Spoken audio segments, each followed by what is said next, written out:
Hi everybody. My name is Queen Gamer. This is Queen Gamer. This is our superhero daughter. I'm Ryan from Ryan and Bethany Board Game Reviews, and we bring her on board whenever we want to talk about a kids game because she is an expert at reviewing kids games. Alright, so today we're talking about the Quest Kids Matching Adventure. This is a matching game, right? Like memory or something like that. However, it ramps things up to a factor of 1,000,000. We're big fans. Let's show you what it looks like. Alright, here's our setup for Matching Adventure. Now, I kind of invented this setup, which is a really, really small, truncated setup, just to kind of give you guys a taste of what it looks like. In reality, there would be 20 tiles in the middle here, and there would be quite a lot more of the river and the forest tiles along the outside there as well. So the first thing we're going to do before we go out and hunt bad guys is we have to recruit a hero. So the middle section is where we're going to find our heroes, along with some allies as well that are going to help us out. So just like a normal game of memory or something like that, you're going to get 2 chances to find a match. So we're going to flip something over. Everyone gets a chance to see it. We'll pick another tile, and everyone gets a chance to see it. If you don't get a match, we flip them back over, and then our turn is over.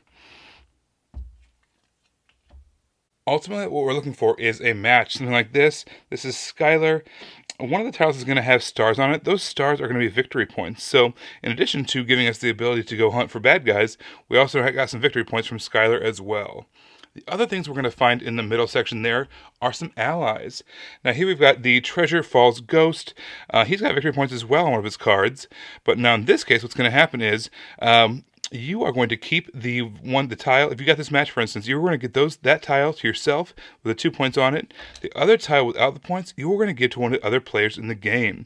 Now, what this is going to do for you is basically it's going to give you a special ability. This one says you can reveal 1 additional tile on your turn. So that's really, really strong. It is also on this version of the tile as well with the stars, but you have to give that ability to someone also. So once you have a hero, you have a choice. You can continue hunting in the middle for some allies, but really you can't actually take another hero until everyone at the table has at least 1 hero. Then it's kind of open season. You want to get those matches for the points. However, now what you really want to do at that point is you want to start searching for some of these bad guys along the outside. Now each one of these tiles has a match both on the river side as well as the forest side. So for instance, here I have a river and a forest tile, but if I flip them both over, they are both cinder and ash, just different versions of them. One from the river, one from the forest. Now again, one of them is going to have these tokens, these little token symbols up here, and those are going to be some of war chances at victory points. Once you find a match, what you're going to do is you're going to draw that many tiles worth from these little piles, and they have these special abilities. So at the top there, you are guaranteed those top victory points. However, if you are able to capture if you're able to collect the hero that matches the bottom, you get instead those larger victory points. So in our case, if we had Skylar, like we did earlier, now instead of the 2 points, we would get the 4 points because we were able to match up the purple with the purple. One interesting thing about the outside, river and forest tiles is you actually get to flip over 3 things instead of just 2. So you can, let's check out 2 over here, and then, I think I know where this one is. Oh, close, but no cigar. So you actually get to look at 3 different tiles on your turn. Now, that's kind of cool, but also it gives a chance for your opponents to see more information as well. So even if, your first 2 tiles manage to be a match, you still have to reveal a 3rd one, so that way everyone has a chance to see 3 tiles from the outside every time someone goes to those forest or river tiles. So the game's going to continue like that.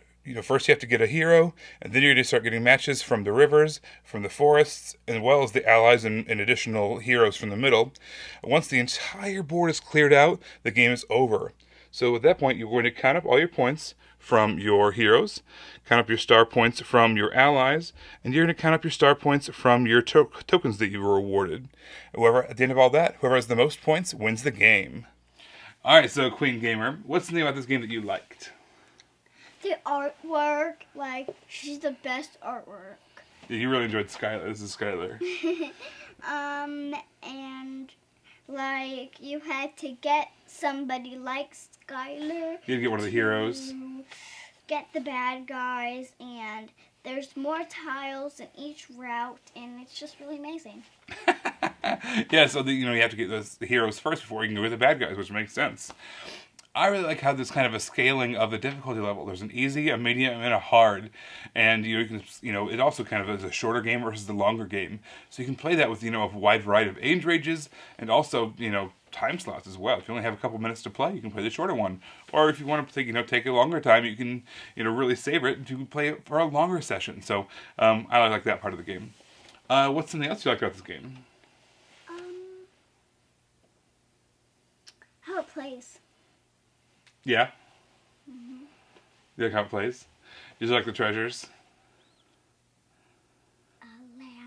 It reminds me of Descendants, and Descendants reminds me of Jay, and Jay reminds me of Jafar. And Jafar reminds me of Gaston. That's a really strange connection. But when we were practicing, what she had meant to say was how the treasures had different score values to them. Remember that part? Yeah. Did you like that still? And that also reminds me of Gaston. Oh, okay. But yeah, how the different scores, you get more points if you have certain characters that you lined up with. She likes that part as well. Or at least she used to. Until she decided she likes Jafar and Gaston even more. Descendants. Not a has sponsor. Named Mal, and Mal is daughter Maleficent. You're getting off track here. All right, so Matching Adventure. I think this is a really cool version of the memory game. It just really ramps things up. It's enjoyable. Memory. I would never choose a game like that. But this, because it's more advanced, because there's special powers in the game, because there's the different goals that you're going for, different scoring methods, we had a really fun time with Matching Adventure. What do you think? Is this a game that you enjoyed? Thumbs up? 3 thumbs up? Would you play it again? Oh yeah. And is this something you would recommend to other kids? It'd be 4 to 99. 4-year-olds and 99-year-olds would all like it? Everything in the middle? What about the more advanced version, like the whole big full board? 7 to 29. Yeah. All right. Well, there you go. So, Matching Adventure, we had a really good time with it. Be sure to subscribe so you don't miss out on any of our reviews as they come out. You can also find us on Facebook. We are Ryan and Bethany Board Game Reviews. We are on Twitter. We're at Ryan and Bethany 1. And we are on Instagram, at Ryan and Bethany. All right, everybody. I hope you enjoyed it. We will see you next time. Bye. You want to say bye, Queen Gamer? Bye.